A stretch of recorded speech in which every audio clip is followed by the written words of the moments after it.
I'm just wondering Live streaming is on. Sorry. No worries. Sorry about that. Mostly just curious if there's any comments.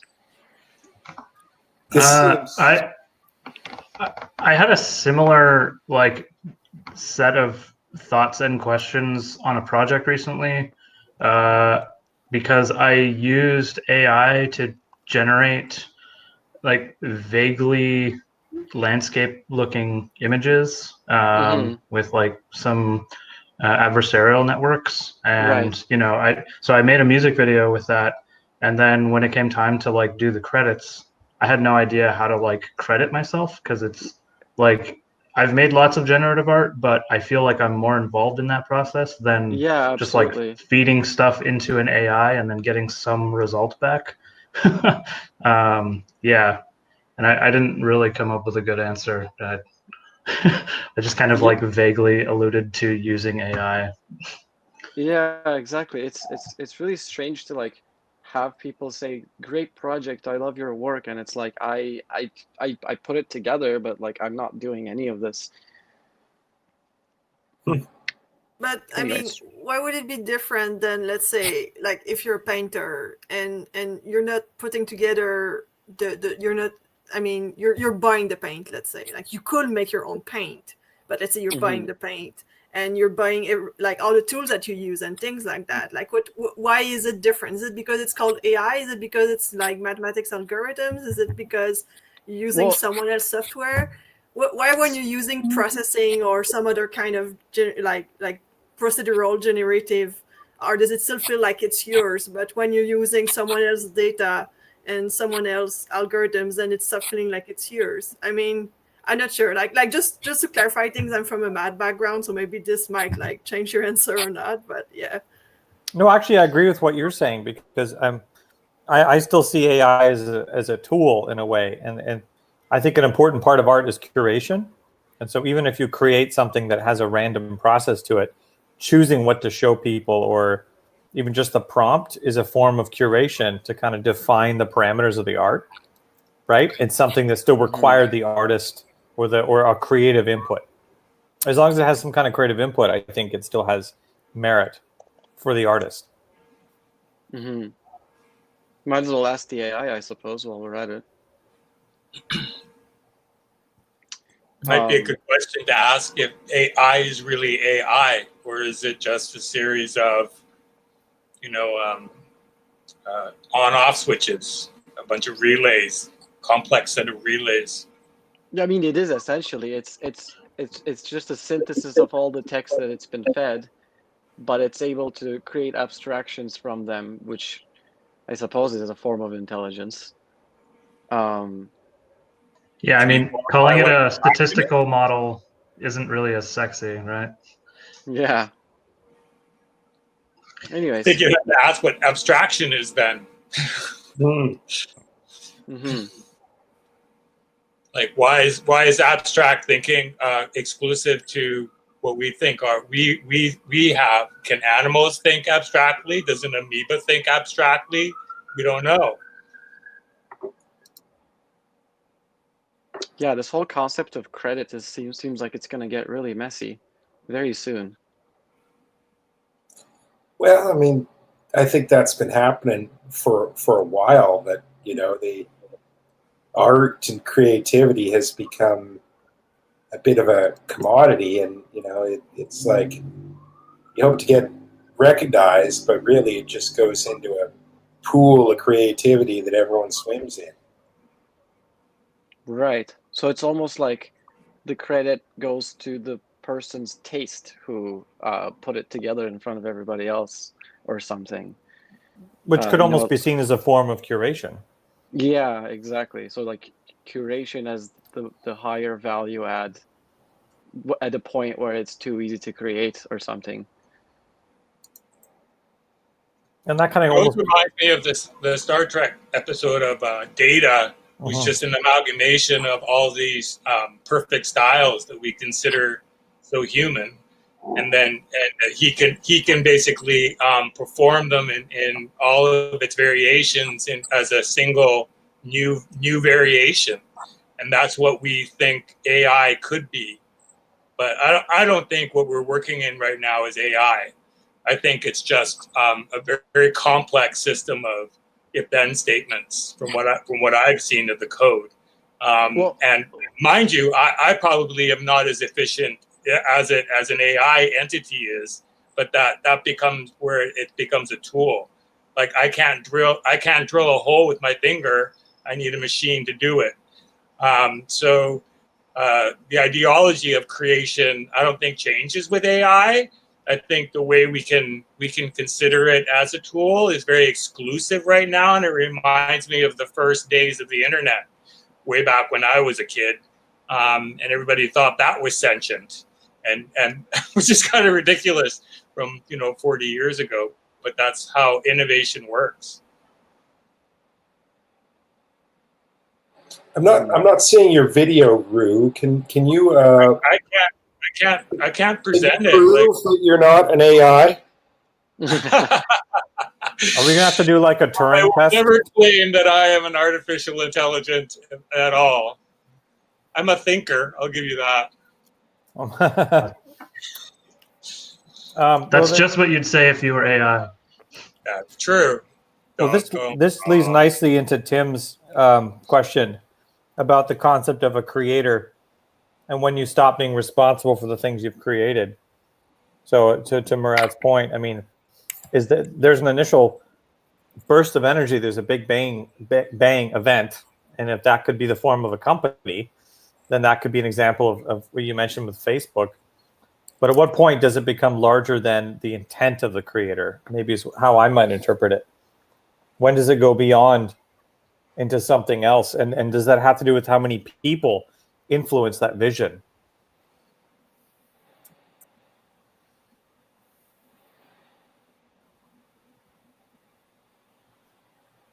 Sorry, what was the question again?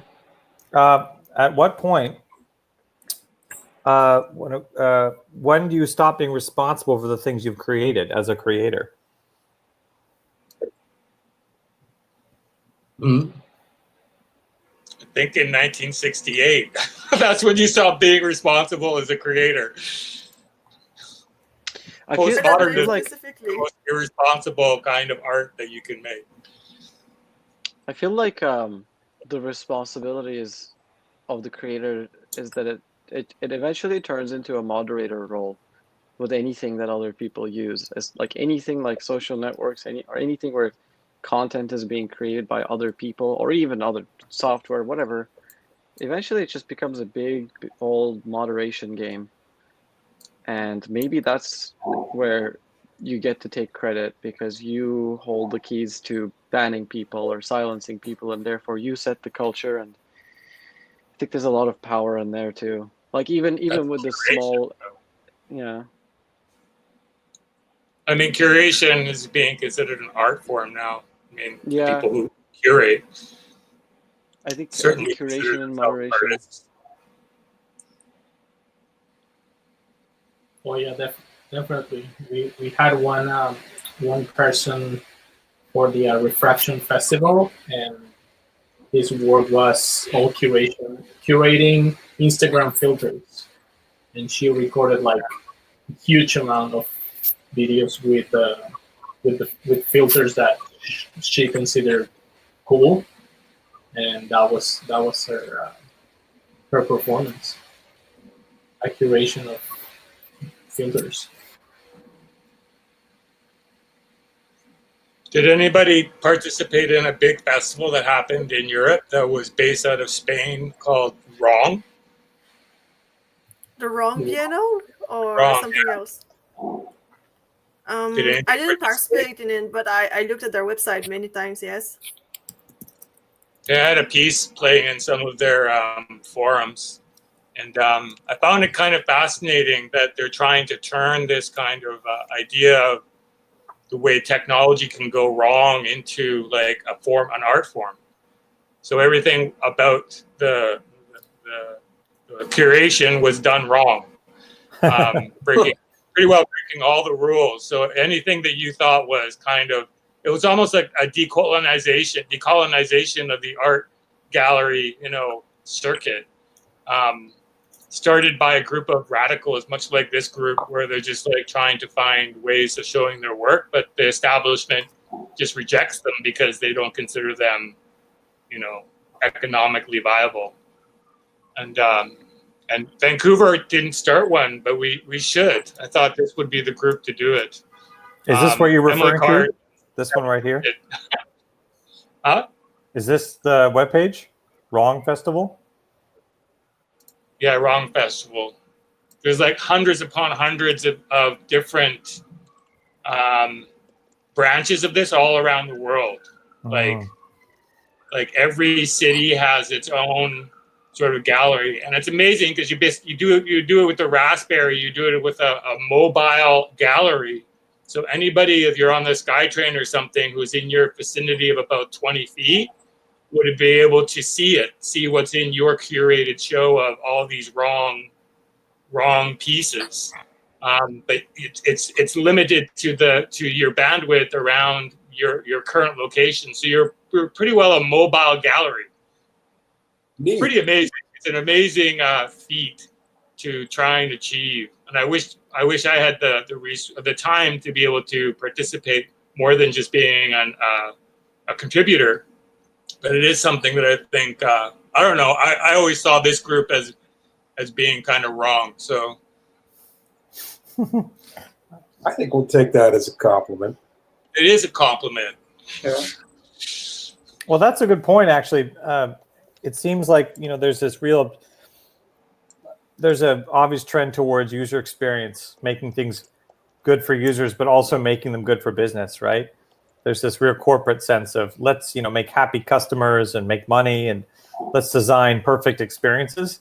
And I like the idea of something coming along and kind of challenging that, right? Because if art isn't challenging something, it may not be as provocative as it could be and get people as engaged. So, thanks for sharing that. I never heard of it before. Yeah, Italy, they actually screen all of these works in all of these huge, cathedrals and stuff like that. So that it's nothing that the Catholic Church is against. So they basically put all this really gimpy, weird techno stuff projected on the walls of all of these established churches and castles and stuff. It's quite amazing. Mm. I had my work show in a couple of those, and I found it quite fascinating to see the people involved. We're all just weirdos. So, like, that was the fun of it, is kind of interacting with other weirdos. It's kind of punk in a way. I like it. Very punk, yeah. Nice. Nouveau punk, yeah. Punk, techno punk. I got a question from Sung. Brady, go ahead. Is your volume off? I think you're teleporting. You've lost your molecules. There you are.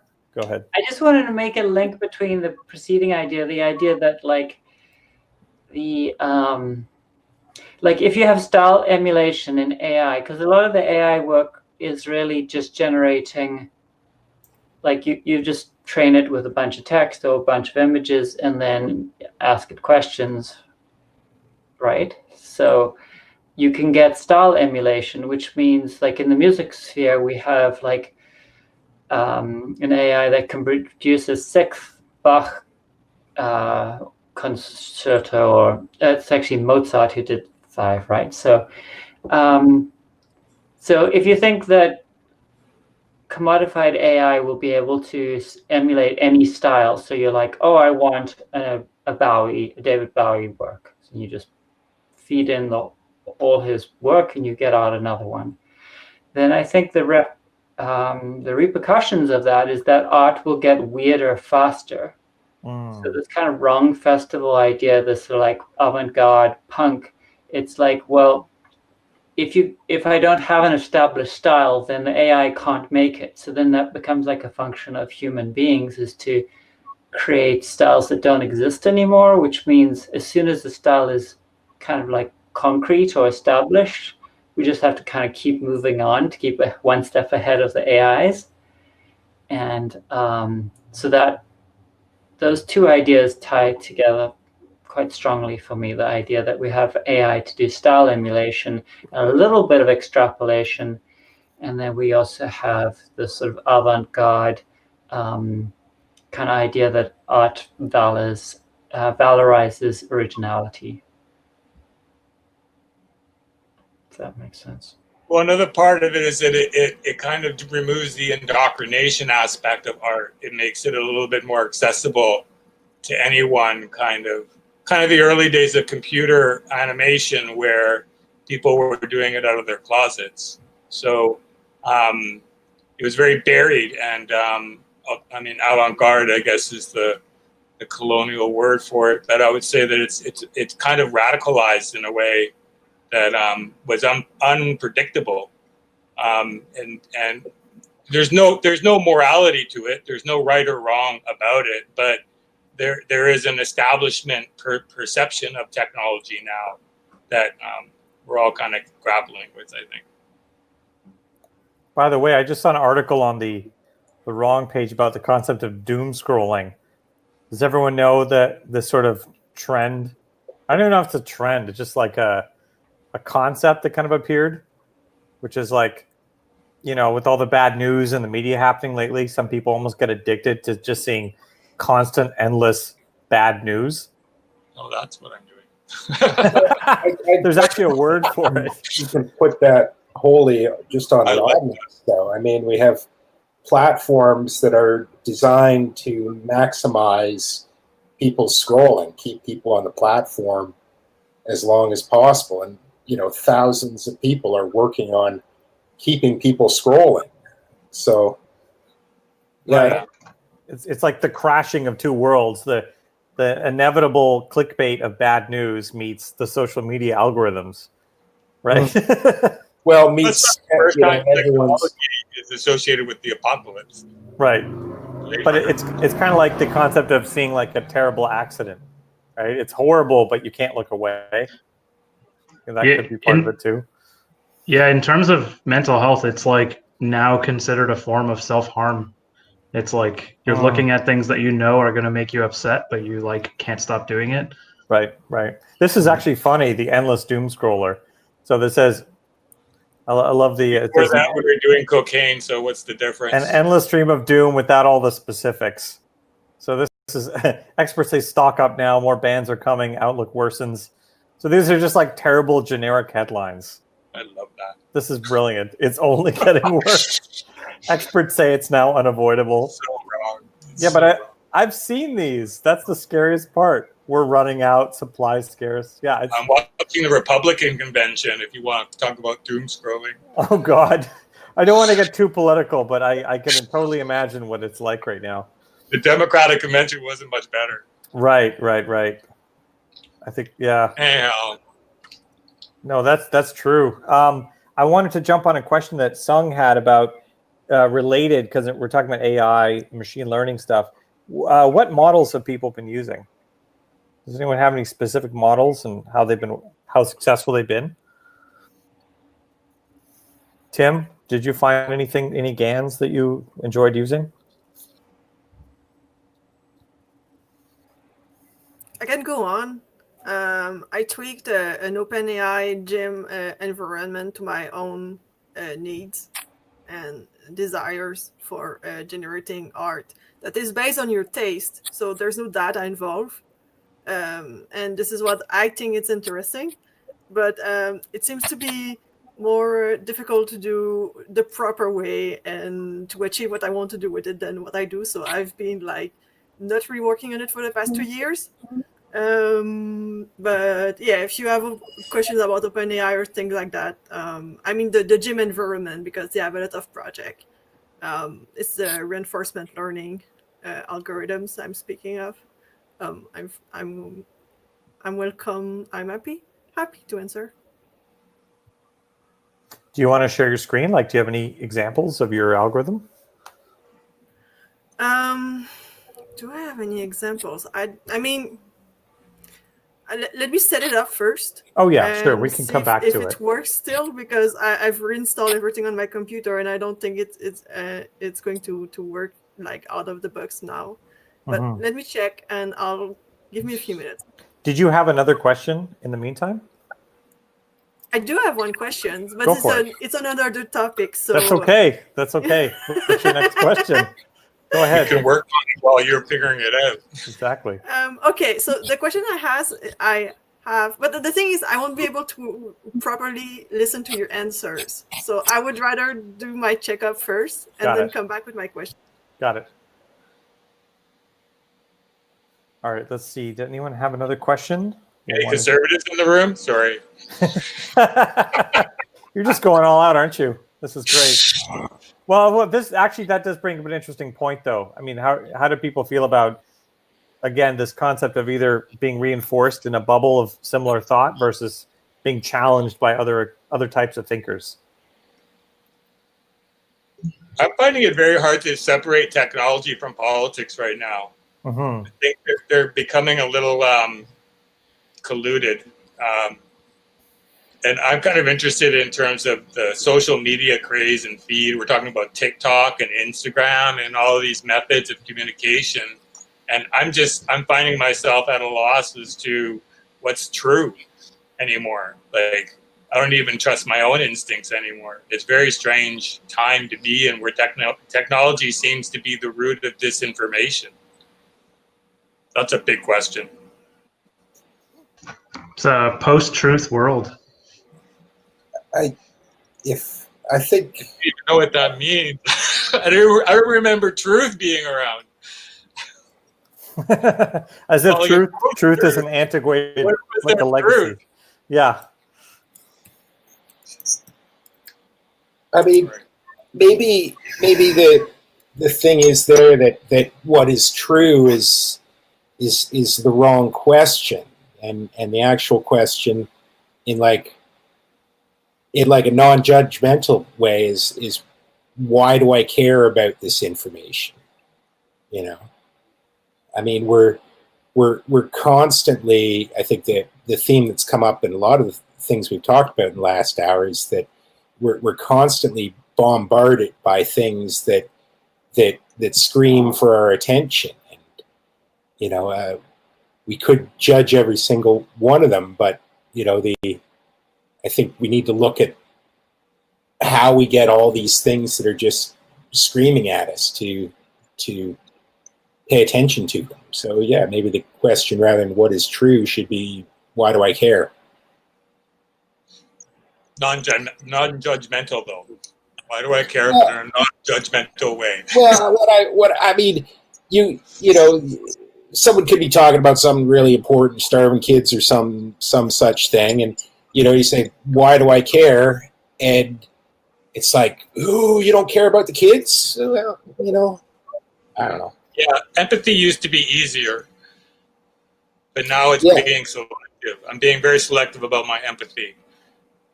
I mean, I think that's a natural response to just the media landscape around us. I mean, we grew up in an age of cynicism, and I'm wondering if this is not cynicism anymore, like what is it? What's the word for it? There's got to be a nice techno way of saying it. It's post-modern or something. I would almost say postmodern cubed. Yeah. I would almost say it's a form of self-preservation, as if it's the same concept of willpower being limited. Maybe we have a limited reserve of empathy before we give too much of the store away. Right? I don't know how many of you have been living off the government for the last 5 months, but I've been quite happy with the idea of universal income. I'm not in survival mode, but I'm seeing a lot of imbalance when it comes to the people who are not surviving. My white privilege is coming across a little too screamingly loud right now. Just the fact that I have a computer that I can even communicate on is privilege. So, I mean, it's a lot of there's a lot of philosophical technology that I think we're not addressing in the techno world, and just trying to reimagine new eye candy. And I'm wondering if all the technology can be put to other than propaganda, which it clearly has been used, if it can be used in another way. to promote humanity, which is kind of an oxymoron in itself. I'm wondering what other people are even thinking this, or do you not care? Like, are you in a non-judgmental way? Why do you not care about it? Is what I guess I'm asking. I mean, if you're using technology to create art, is that not a way of using it to celebrate humanity?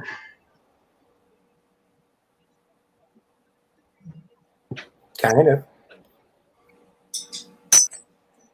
That's not bad.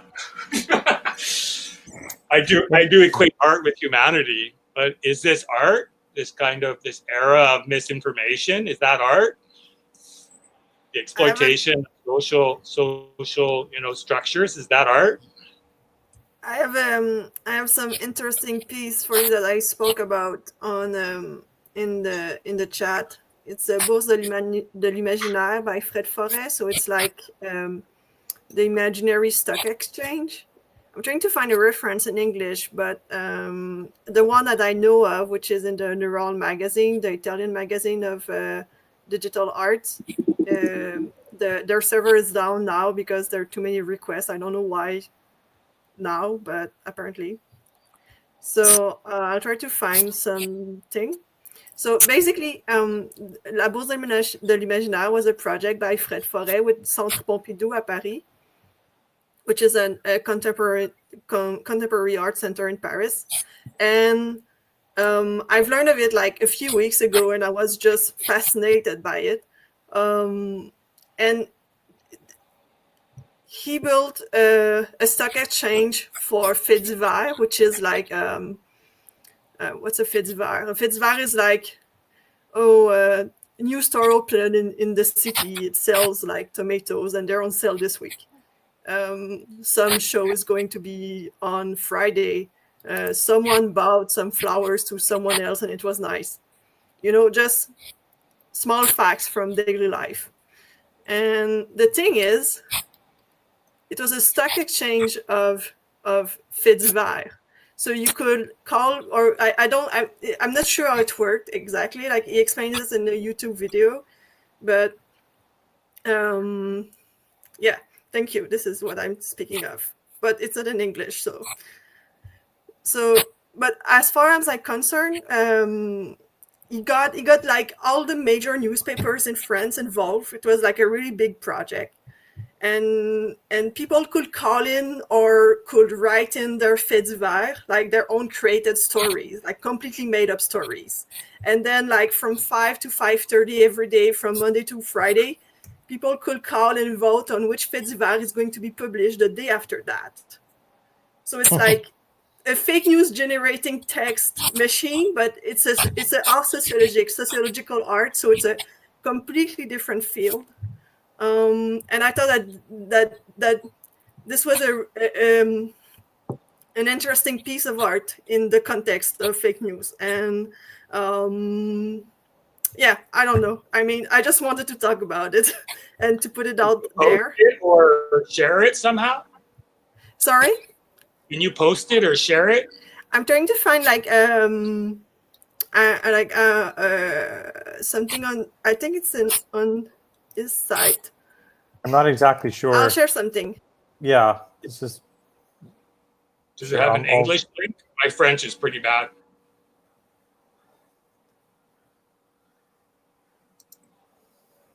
I can translate it. I have like cereal box level French, so I would be in the same boat. Oh, here we go. Mine's a little bit bad. You bad Canadian, you. Thank you, Google. I can understand it. Okay, fascinating. Thank you for sharing that. This is very. This is what I like. I think it's interesting if you put it in the context of AI art, because like for my AI art projects and for my AI art projects, I try to go a little bit further than the past few years in terms of art project that involves AI, because a lot of things have happened in the past few years and they're interesting and for vast variety of reasons, of course, but I try to root the story of AI art in not necessarily computer generated AI, if I might say. I'm not sure if this makes sense yet, but into works that approach contemporary topics in a way that is relevant to contemporary topics on AI. I don't know if that makes sense. I'm thinking as I go, so. Yeah, that makes sense to me. What do you hope to learn from this project?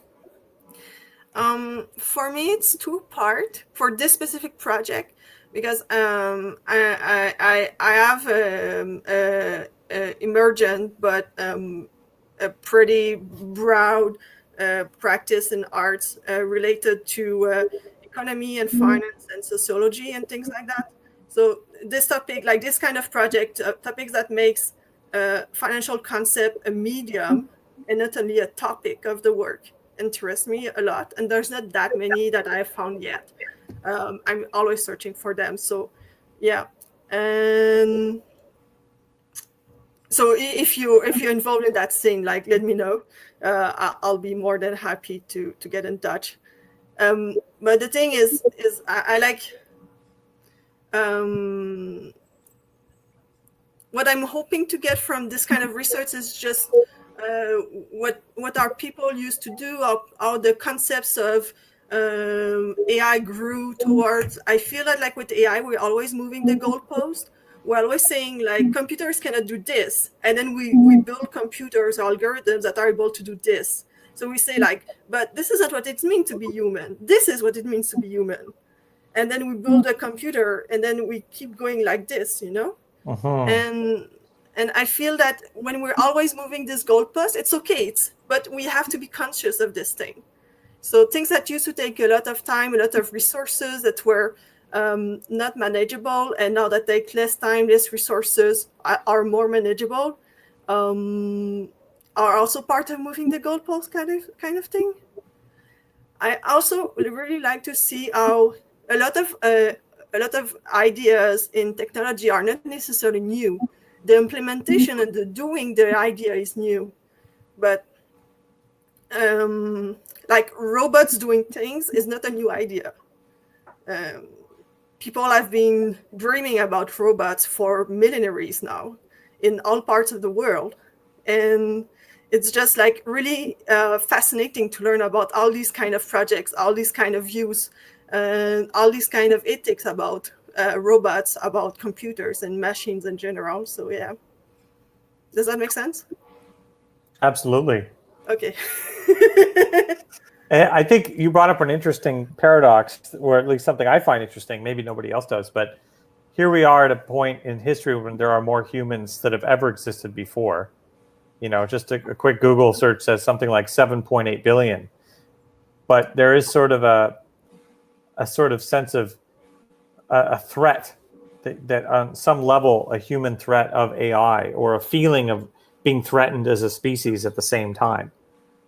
Right? I think not everyone feels this way, but certain people see AI as an extermination, as a superior intelligence that could potentially threaten humanity at the extreme level of fear. And yet there are now more humans than ever before. So it's like, right, there's no threat that I can see of humans being wiped out, but this greater sense of what it means to be human, like you said, is gradually being altered by AI being able to demonstrate that it can do more and more in certain areas, right? Does that make sense for everyone? True, but I think there's also a lack of will to compete with it. I mean, I feel like this is a similar conversation that would have been happening around like the Industrial Revolution. It's like oh, the machines are taking our jobs, and it's like, yeah, but the machines are taking jobs that people probably don't want to do anyway. So now people can do more things that they want to do, and let the machines and the AI do the things that they don't necessarily want to do. That's a good point too. It's like, are we really losing our humanity? Is there something that a machine can do, like if we consider a machine can do indistinguishable art, right? Or something that is like so impressionistic that it's indistinguishable from a human, have we lost the ability to make our own art? Or is it just that we need to make sure that we properly credit it as being AI generated? That's what I would posit. Doesn't matter who created it after a certain point.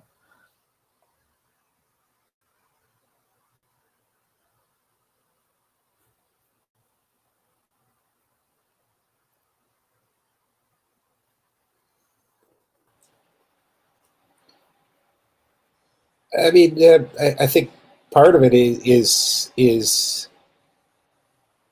to do with technology, not so much in the way of computers making art, but that the computers communication technology gives us exposure to literally anyone in the world. I mean, I watch some guy in rural India, cook fish sometimes, and I think having that universal audience and trying to be a creator within it is actually has more effect on the creative process than AI and generative things do.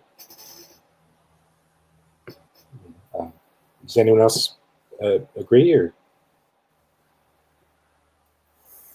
I mean, I want to move the discussion a little bit away from AI and towards something else. Okay.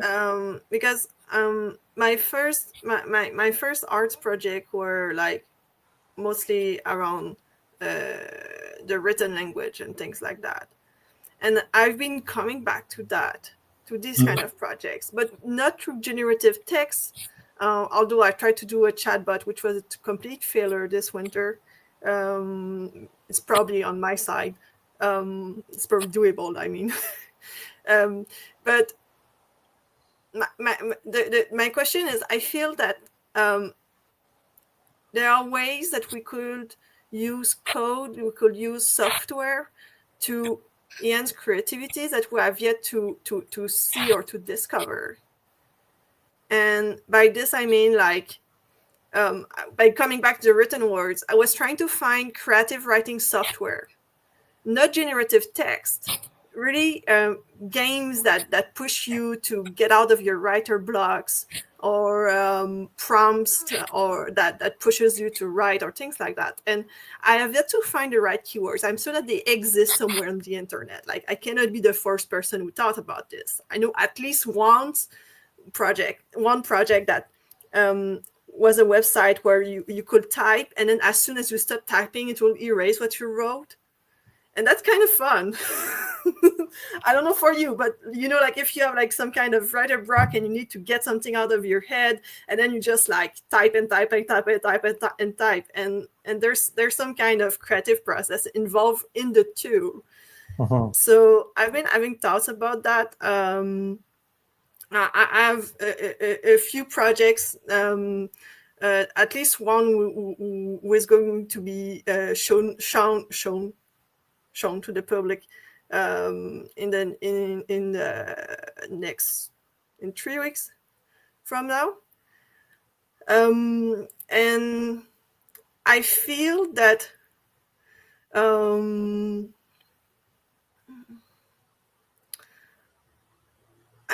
there's a lot of potential still left into software tools or software-based tool that is not about creating pieces of art as we like artifacts. It's about creating a process. It's about putting people in actions. It's about doing something that's interactive, but non-scripted, and things like that. And there's a lot of work already in this kind of thing. I'm not saying I'm like, coming up with something new. There's a lot of things that I find really interesting, like Bourse de l'Imaginaire I just talk about, but it's not the only one. And there's a lot of work which are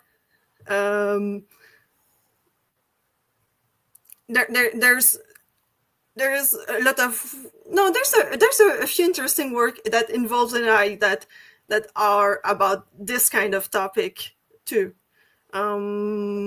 So yeah, I don't know. I would be curious to hear your thoughts about the written word and the generative art though, because I feel that this is a broad topic that has yet to be properly covered. Or it doesn't have to be generative art, but just like in digital art in general. Interesting project you've heard, games you've seen, things like that. I don't know. There's the Dungeon AI, of course, that comes to mind. And yeah, I don't know. What you were just talking about, and also the project that you were just showing us, actually reminded me of this project. Try to share this here. It's called the Library of Babel. I'm not sure if you've heard or seen I know it. Borges. Yeah, and I know the different variation that I've done one, and I have thoughts about this because I'm just like I mean, like when if you generate so much text, like if you wrote generating code to generate text in some random ways, not that difficult. Yeah. As a creator, what's your role in this? Yeah, so just quickly, for anyone who hasn't seen this, I thought this project was amazing, and also the fact that it's based on some stuff from the 40s. So yeah, basically, this is the site right here. I'll show you this in a second, but this is like their about page talking about, I'm going to butcher his name, but Jorge Luis Borges. Borges, sorry. Yeah. Anyway, yeah. Can you send the link to the page there? I can't read it on the. Oh, yeah. It's just also, library. I'll post it. Yeah. Library of Babel.info. So yeah, the idea is he did like this exhibition where he, made a bunch of books with every possible combination of. It was a more limited character set. And so this website here is now basically like an algorithmic archive of everything that has been and can be written. Is the sort of the basic idea. So you can enter just like any Vancouver tech is amazing. Oh, whoops! I can't even smell. And out of all of the possible combinations of every character, it's going to find that written somewhere, and you literally everything from Shakespeare's in here. So is this kind of that a play on kind of the idea of 1,000 monkeys with 1,000 typewriters and an infinite amount of time? I mean, I know I've read a lot of Borges, and I'm not an expert on anime. There's lots of experts, and I don't want to I'm not planning on becoming one. I would love to become one instantly, but anyway. And a lot of things about in Borges' works is that he will invent new worlds that don't exist and explain how they work. And this is a story. There is no story inside of it, and that might seem boring, but the Library of Babel is one of this invention. It just describes the setting, and it describes the people in the library and how they move in the library, trying to find the books that are actually interesting to read, or trying to find the books that are about themselves and things like that, which I think is interesting. And there's a whole thing about Borges that you have to know. He's not the one who invented this kind of topic, but he likes to talk about things that don't exist in a way as if they existed in the real world. He likes to talk about books that don't exist as if the book actually existed in the real world. And I find this fascinating. It's just this book doesn't exist. I don't care. It exists now. And here's the preface to it. I wrote it. And here's some review of the book that doesn't exist and things like that. And I find that this is just fascinating. So, yeah. So just looking at this right now, I noticed that they've actually extended this website version to start doing images as well. I had this idea, but when I was looking into it, it's it would take so long to actually generate even just like 16 by 16 pixel images, like every possible combination of that would actually take like years if you're using RGB color space. So this is interesting. So they're using this as sort of like a reverse lookup. It's like the algorithm generates it when you request it, and it takes a few seconds to generate that permutation, but it can technically generate every possible combination of RGB colors. Text, or is it just based on pixels? I'm not sure. I just found the like they have an image search. I haven't used this portion of it just yet. Okay, so I guess we'll just see. It's just going to randomly generate one. It does that. It just does. It takes a couple seconds. You're right. Yeah. So then, just like on the text side, it's almost all completely garbage until it's not, and then there's like an actual image in there. But so, it's a generated image, not based on any input, right? Right. It's a weird hashing algorithm. Like it looks like noise.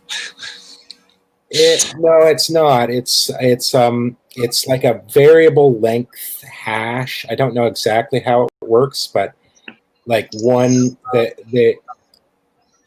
it's kind of an incredibly large code space of like a deterministic algorithm that is also chaotic. Mm-hmm. Does that excite anybody? I'm not sure. It's a glitch, but I'm kind of curious how people feel about the glitch. I mean, I think it would be very easy to read too hard into it. Well, so I actually heard of a story recently that's another application of this same idea. And these two guys, I don't have a link or anything, but these two guys were like fed up with copyright trolls and specifically like the stuff that's happening with YouTube and like people having their videos demonetized for like, you know, these random companies that claim that, you know, they own this music, and that's like all that they exist to do. So these two guys used a similar kind of algorithm to generate every possible melody, and then they didn't copyright it. They released it all as Creative Commons so that theoretically no one can actually copyright any of those algorithms anymore. And now that's all just sort of like public domain, which I thought was pretty cool. Yeah, I have lots to say about this. I wrote an essay on this because like I was just like, at this point, can you say that art is discovered or created? I'm saying this in a really like scientific mathematician way. I mean, like I haven't as I said before, my background is in mathematics. I did an undergrad in math, so I didn't do an undergrad in philosophy of math though. So maybe I'm wrong. But the big debate in math is that can you say that logic is discovered, or can you say that it exists outside of you? Can you say that the numbers exist outside of the human mind, or do they have an existence of their own? We know that the physical world, I mean, most people agree that we can touch it and we can feel it and we can make sense out of the physical world.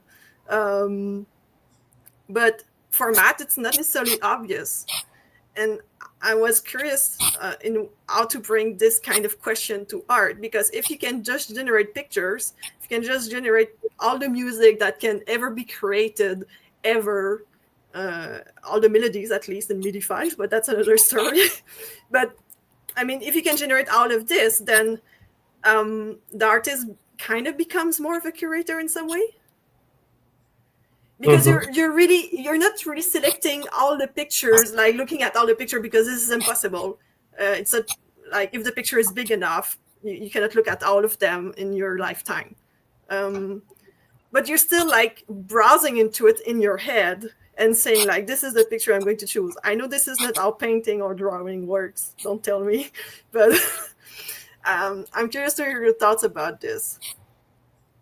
I heard an interesting talk once, and just to like super paraphrase it, is basically the idea that art, science, and math are basically the same process, but with different results. So it's like you have some idea of like a thing or a process that could work, like your hypothesis. You do some work to try to prove that hypothesis, and then you arrive at some conclusion, and then like the conclusion is the thing that's different. So like whether you come up with like, you know, some functioning model of something or a painting is kind of like where they differ, but the actual process is actually the same. But what if you can just generate paintings? You can just like paint all the paintings possible, and then you just like pick one. Well, then the picking becomes like the process by which it becomes art, I guess. I mean, to say out of all the hundreds of paintings the thing generates, this is the one I'm going to post. I mean, I think that's where the breaking point is. You know, where it becomes art. I don't believe in art myself, but something more than just randomness. Interesting. So you said, Barry says, inspiration, craft, and humanity are the primary elements of creativity. Any non-human generation misses the humanity element. Does humanity have to do with compassion and connection? Something that connects on a level that we understand instinctively as humans?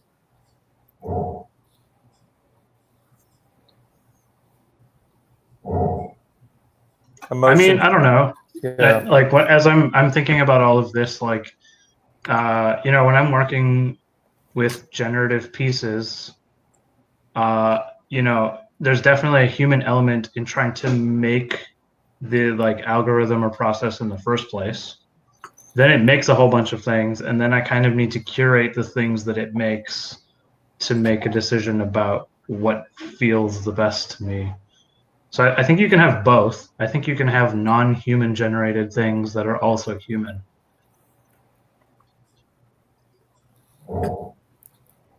Are non-human works emotionally satisfying?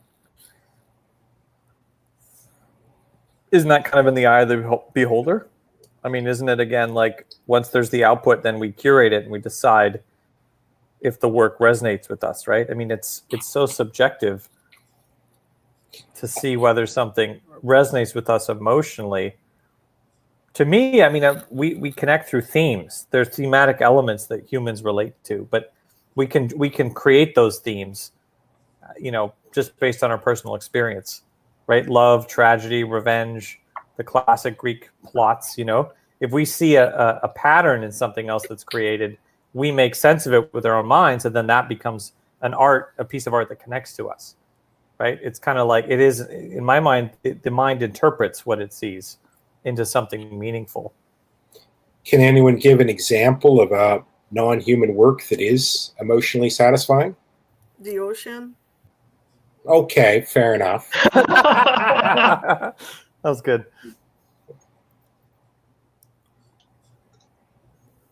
Wait, define emotionally satisfying. Define non-human. I mean, there's a loaded words here. I once gave a talk recently on art and AI in a math conference, and I define art as being technical and intuitive and creative and lots of things. And at the end of the talk, someone came to me and said, "You forgot beauty and emotion." And I was just like, "You're right."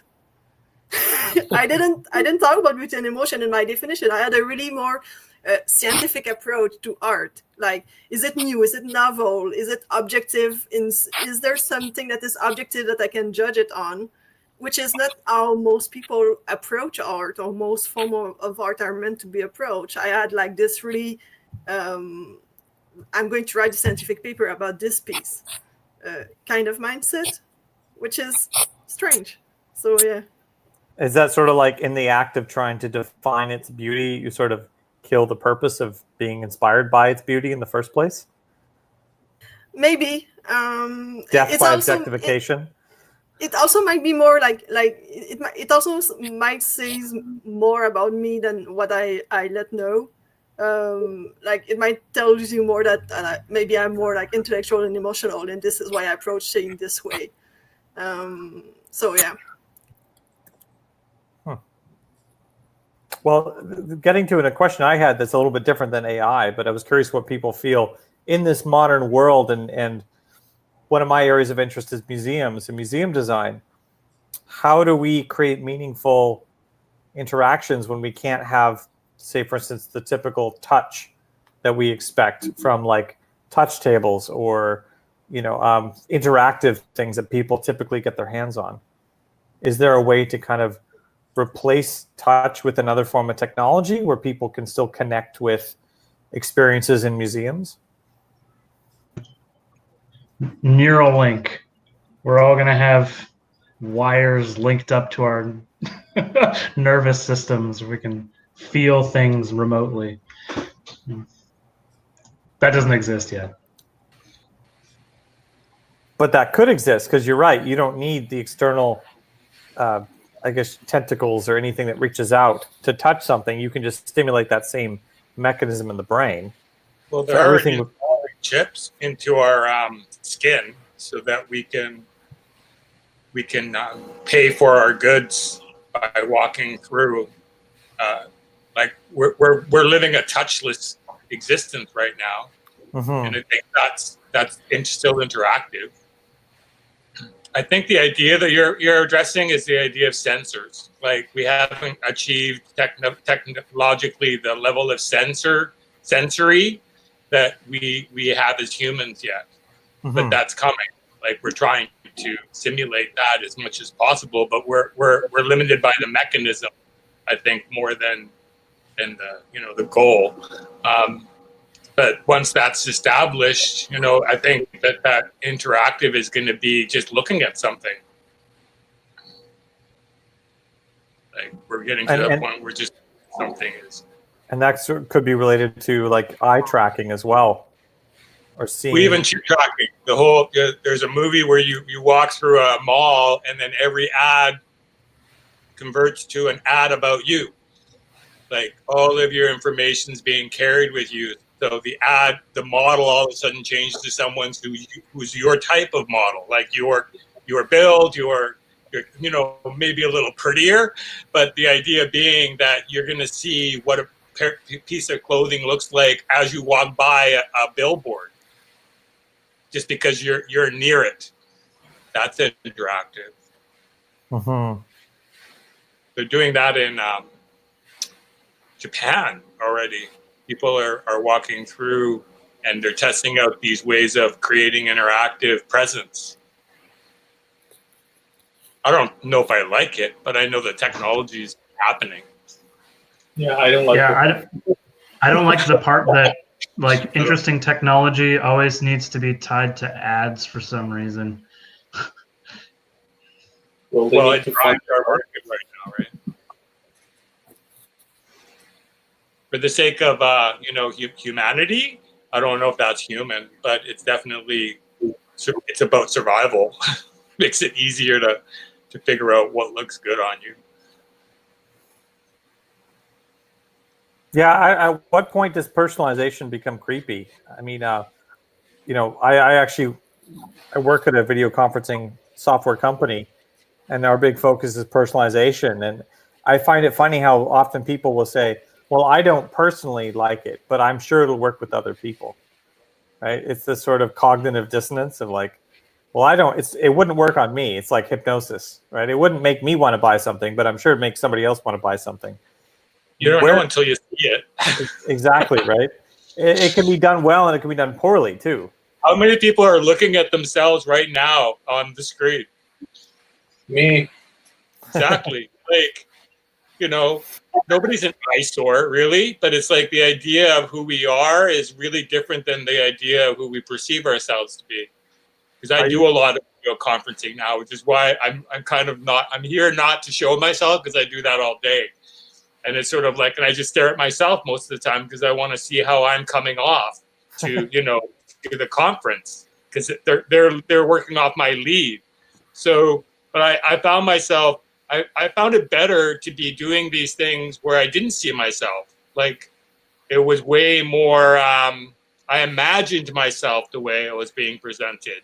And when I'm looking at myself, I'm like, holy shit, I look like that. Like I come across like that. I wouldn't take myself seriously. You know, it's like you start turning your image into something now that's valuable to you as a human being. Like, I want to present myself. Now that I can see myself, I want to present myself differently. Right. So, is that human? I don't know. I mean, it's an indirect human aspect that we're not sensory. We don't have that facility in our sensor gamut in evolution to be able to see ourselves exist. Well, now we do. So how is that not human? Like, it is a part of our existence, but it's our perception of the existence that's changing right now. And I find that kind of interesting. So once perception becomes interactive, that's when we're playing in the kind of ball game I want to be playing in. Right now, we're making fancy buttons, you know. But I think that this evolution is going to happen very quickly, where we are going to be working with our own avatar in a way, and presenting ourselves the way we want. And there are movies, bad movies made about this, but I think it's more realistic now. Well, even Omar, like, you know, we were talking about the idea of face filters or lenses, snap lenses, like how we can create an extension of our own personality through another layer of not quite an avatar, but an augmentation. Yeah, even Brody had particles coming out of them. Yeah. I mean, we explored that before in Generate when we had a live streaming implemented in the app, and we thought that people would use the filters because they were very destructive, and like we thought that people who were live streaming their faces, they, like, a lot of people don't like to do that. They don't want to show their face because they're embarrassed or whatever. And we thought that applying filters would make things easier, which, like, many people might do it, might use it that way, but at the end it didn't work. Like, it wasn't the good. What? It becomes like fashion, like accessories. Yeah. It was like it. Like the social media like network evolved into like the fashion thing. Like, I have to look pretty, not destroy my face into a filter that you barely see what's going on. Some people like to have their face destroyed. I wouldn't mind, but it becomes that kind of way of redesigning ourselves. I don't know. Is that human? I mean, I can't stop debating that it is. That is a part of humanity that we never had to deal with before, but now we can. So, like, I'm interested in dealing with it, working with it. It's cheaper than buying clothes. Yeah, for sure. Well, that answers my question. It comes down to an element of narcissism too, which is kind of inherently human as well. We have a desire to see ourselves, and then to improve upon ourselves too.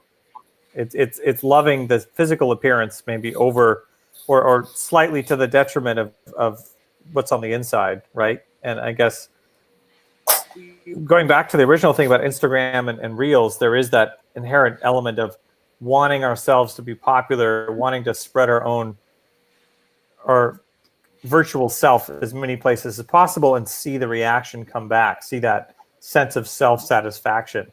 Yeah, but you know, Instagram, for example, if you want to upload a filter that you develop and that filter promotes somehow like beautifying modifications to your face, then it gets rejected.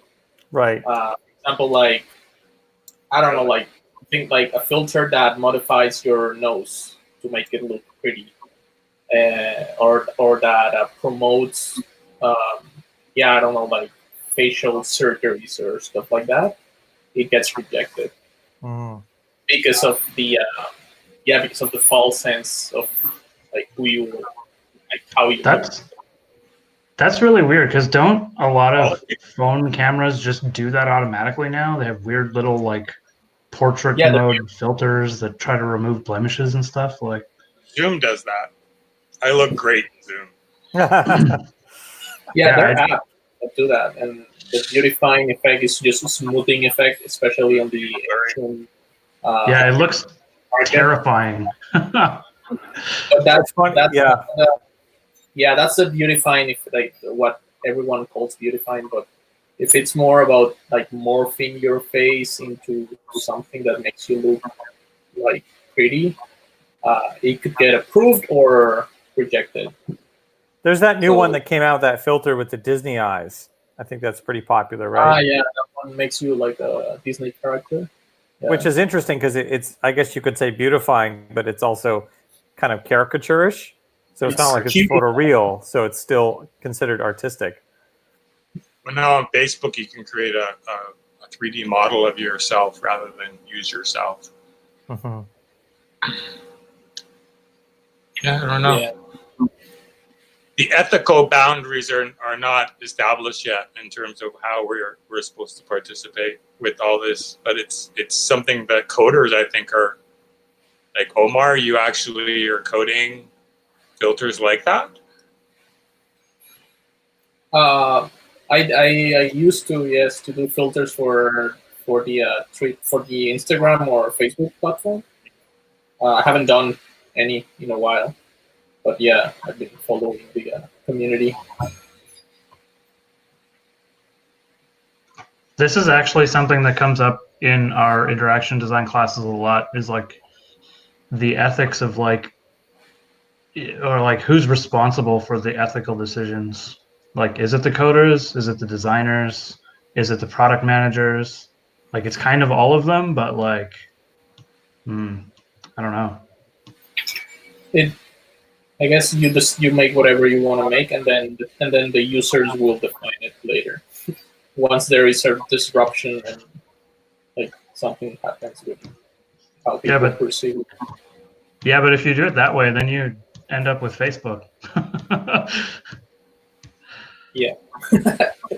Yeah, I was in a group, and it was funny because I deal with disabled people who are now interacting through Zoom or whatever, like conferencing. And it was interesting to hear that a disabled person, we're talking about showing yourself in this context, like being seen much more vividly than being seen in an environment. And even the disabled people were saying, well, if you have a scar, you shouldn't show yourself.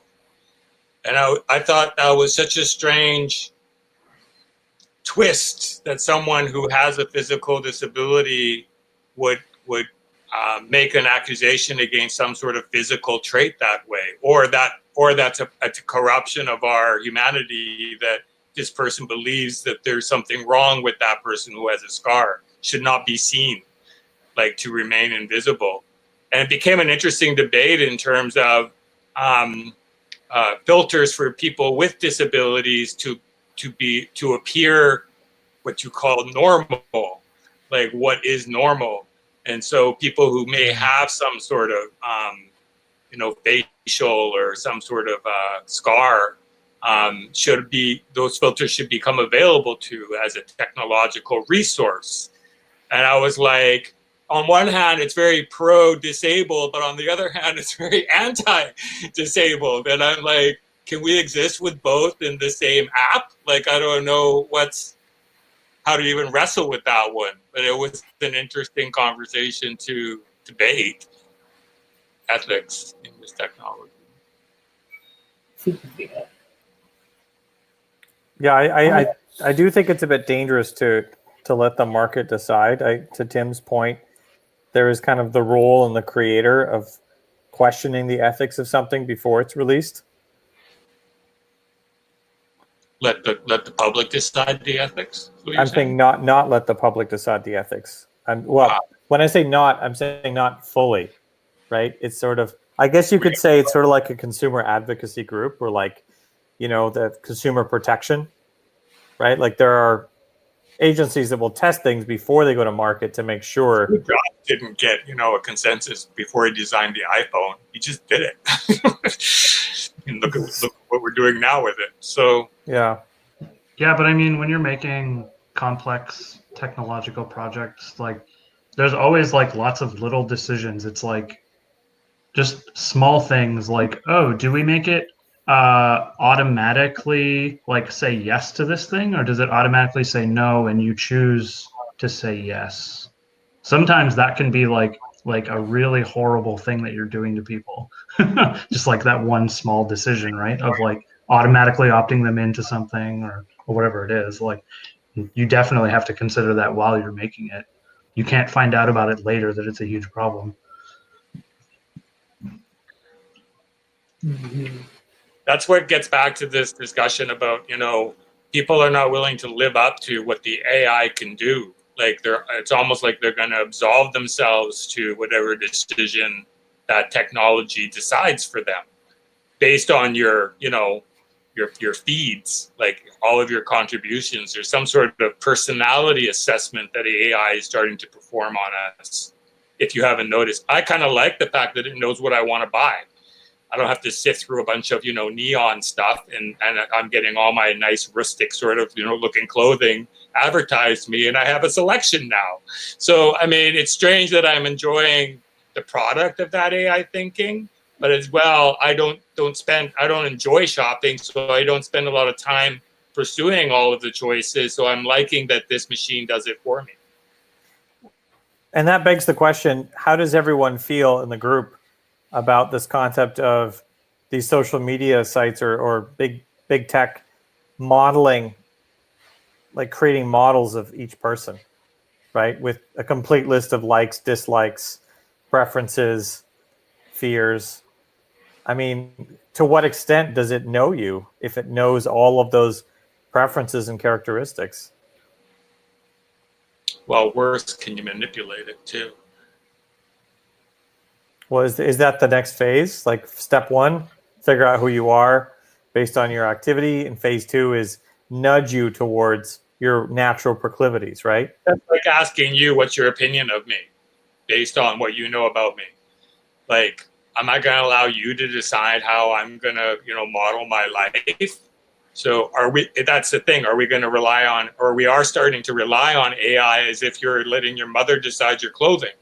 In a way, like who knows you best, your parents or your family.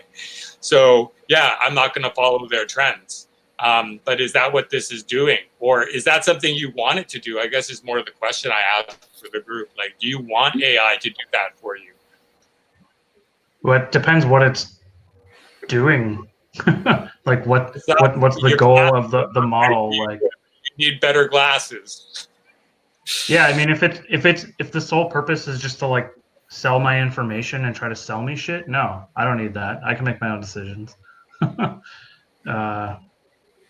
don't know what the situation is where it would be useful, but okay. So this isn't an AI tool that I know of yet, but it could easily be made into an AI tool. But there's like vote compass things where you like, if you need to go vote, but you have no idea, like you don't have enough information about who you should be voting for, it'll like, you answer some questions and it'll gauge kind of where you fall on the political spectrum. I could see an AI. Do that out. Sorry? Where is that? It was like the Canadian government made this thing. It was just called Vote Compass. I don't know if it's still active right now. Well, there's one from the 2019 election. I think so, yeah. There's a general theme called political compass that I think has that quiz on it. Not to get into politics, but this is where I'm interested in the ethical line of all of this. I'm wondering if it knows me that well. It's getting to the point where it's sounding like Sorting Hat. Right. Oh, yeah. That's the thing. Is it for the benefit of you as the user to know where you align politically, or is it more to the benefit of the organization to collect your data because of that and do something else with it? Can you imagine though if we voted based on this kind of thinking, where our AI will do the vote for us? We're busy doing our lives, but it knows us politically, so it basically it registers our vote for us.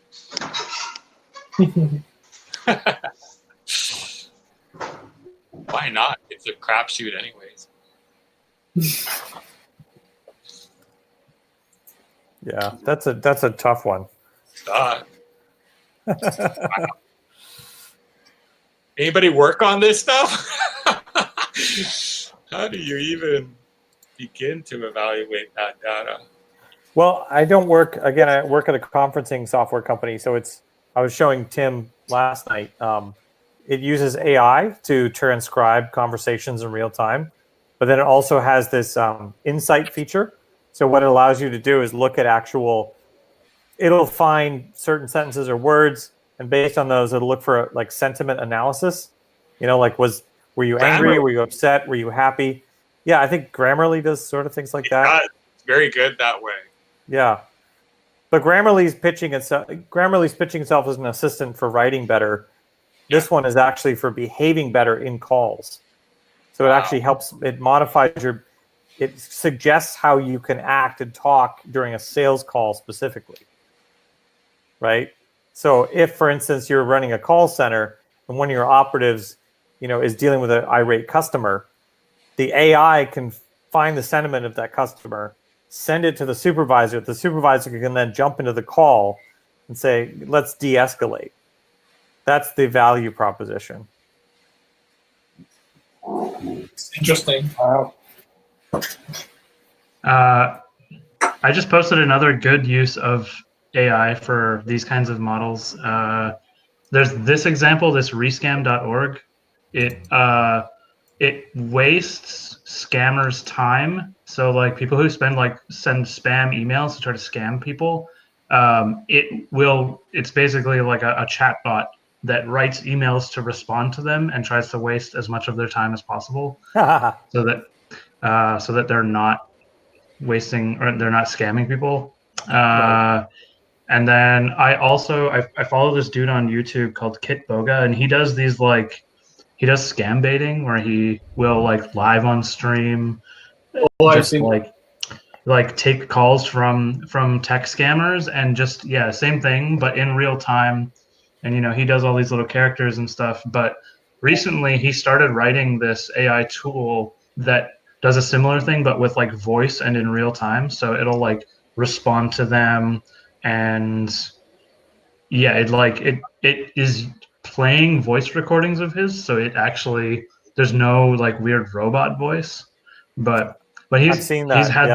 He's had that thing have 1 hour, 2 hour conversations with people where they don't know that they're talking to an AI, which is pretty amazing for. The best part is while he's doing that, he's also, if the scam involves using a desktop control software, he will then use that software to then go onto the scammer's desktop and start deleting files. So he'll use it as a two-way portal to just fuck with their computer. So it's it's twice the benefit, right? He wastes their time and he wrecks their computer.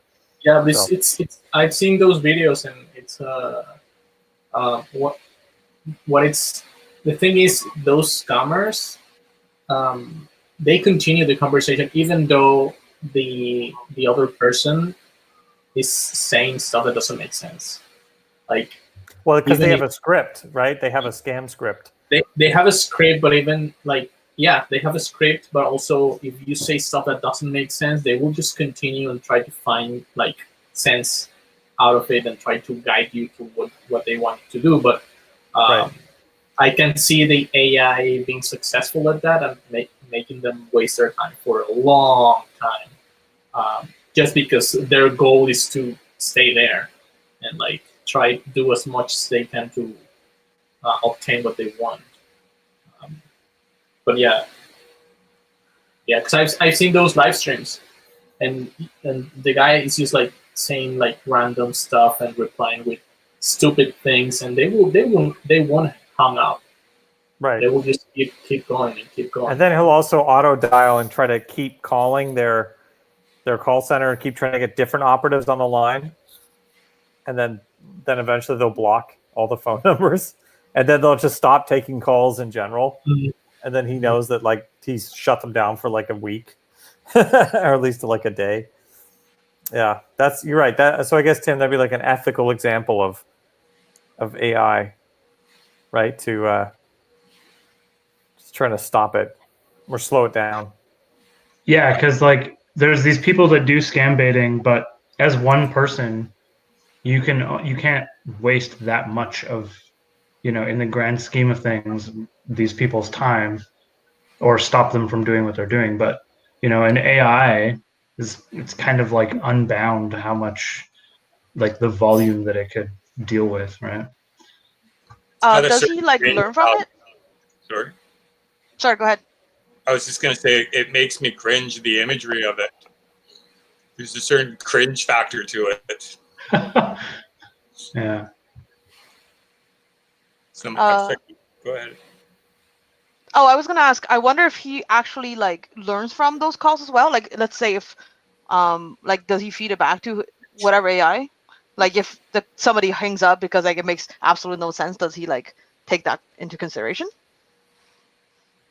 Like, does his thing learn from this? Like, because it'd be extra nice if like the scammer helped you train your AI. Oh, nice. I think it does actually learn, sort of, right? Yeah, it's all very rudimentary. Like, he wrote the basis of it on stream one day in like a couple of hours, and then he's been working on it for a few months now. But it's like, a thing that him and one other guy wrote. So it's not like like a super complex algorithm at this point. But yeah, he is constantly working on it for sure. Yeah.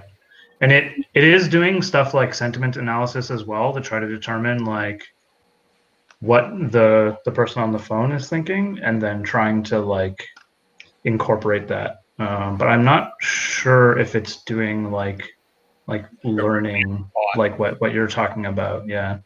I mean, it doesn't necessarily need to be a complicated solution. I saw one of these bots for the same purpose, and all it did was answer yes in different ways. It waited for the person to on the other end to finish what they were saying, and then just said yes. Oh yeah. Yes. Yeah. Oh yeah, and I think the record was about 10 minutes of conversation with this thing. The thing they asked was like, "Are you a complete idiot?" Yes. Maybe. Well, it's actually funny, right? Because then you also have auto dialers.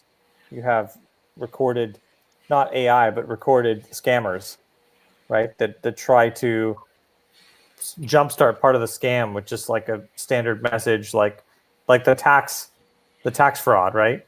Mm-hmm. Trying to get people to basically there's things where it's like if you say anything on the phone, it'll just trigger record a message. But if you pick up the phone, you don't say anything, nothing will happen because it's waiting for your first reply to know that the phone number's live. So actually, because of that, and because I get so many random calls during the day, every time I pick up, I actually never say hello. Right? It's such a habit, but I realize that it's actually part of the scamming system. That I just pick up, and if no one says anything, I'll just hang up my phone. You've gotten those calls? Yeah. Oh yeah. Many. Yeah. I don't get all the damn time.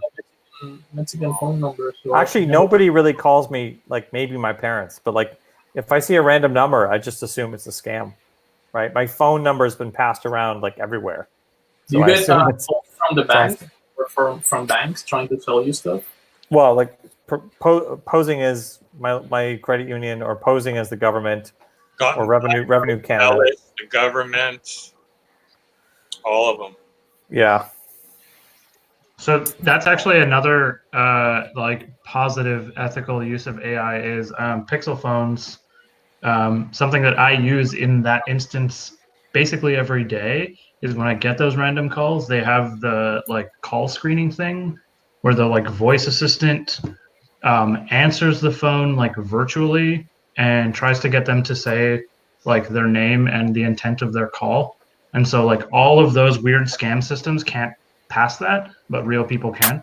Holy shit! Is that what that sweet. feature was, where someone was like getting a haircut appointment for them? There was like a demo video. Yeah, it's kind of like that. Yeah. Wow. And So whose voice is it? AI makes the appointment for you? Yeah. Holy fuck. And I talked to a real person now. 2 years or 3 years ago, no? They demoed on Google I/O. So Tim, how real does it sound? I mean, whose voice is it? It's just like the. I don't hear it. It's just on my screen. I can see what it's saying to the person, and it transcribes what the person is replying. Oh my god. So then at that point you can choose whether you want to answer the call or deny it or whatever. And then it'll just be like a normal voice call. But yeah, you just get like a transcription version of it. I don't know what it sounds like. We can test it sometime. Yes. And you have no configuration control over it? Like, can you get it to feed a different script or something? I don't know. Well, you give a number and you say book a haircut, and then it knows what to do. Hey Google, book my haircut, and then it goes and does it. Or like get a restaurant appointment. Yeah, it's crazy what it can do now. Can you do it now? Can you use my number and just do one for me? I want to hear what it says. Later. Well, we can do it later. In the demo, I remember that the AI would even make pauses and say like those kind of things. Can it get me a date? The what? A date. I can use AI to get me a date.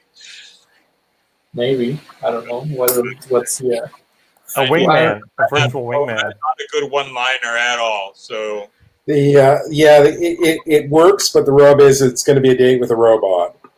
Right. Because I'm a robot too, so we're gonna make beautiful, beautiful creatures together. I wonder if it'll pass the so I actually know a friend who like interviewed / like spec worked for like a company that does bespoke Tindering for people. No. Yeah, this is a thing. And so he apparently he studied literature or something in school, and he apparently failed that test. I wonder if a robot could pass that test for them. I would like to know.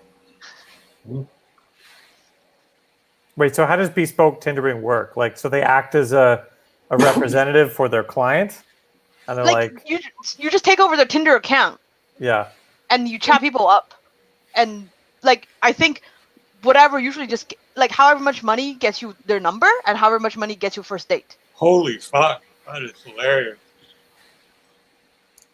They're like salespeople. They're like closers, basically. Yeah, they are. That's awesome. And the company $1,000 guaranteed, $1,000 right there. Yeah. Like the company recruits people who they specifically recruit people who study, I guess, writing of some sort, and they have a test for them.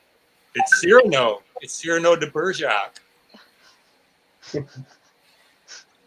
I would love to see one of those scripts. A dating script. Called Cyrano. Yeah. Oh, definitely. Well, yeah. Wow, what a great discussion. It's getting up to 9:30 now, so it's been a good 2 hours. Should we call it an evening? Does that sound good? Tim is nodding his head. Before we go, go ahead. I was going to say that was sweet. Yeah. I feel like that was successful for our first try at just having a random discussion. Yeah. Seeing which part of the web. Cryptocurrency. Yes. Seeing which part of the web we devolved into. Does anyone have any ideas about what you'd like to see next time? Anything you're curious about? Any topics you want to explore? Timing's a bit unfortunate, but it would be nice if we could have talked about SIGGRAPH stuff next time. But I don't know how many. I'm just stealing someone else's credential to watch, so I don't know how many people actually. When is it happening? It's happening now. Now. Right? Oh, yeah. now? Yeah. Vancouver? Online. Online. It's I'd be up everywhere. for a slightly more directed conversation where maybe like we decide some topic on like prayer end, and then we say, okay, so like these are the things we want to talk about that are related to art, and then we talk about these things or something like that, so we can get more prepared or something like that. I don't know.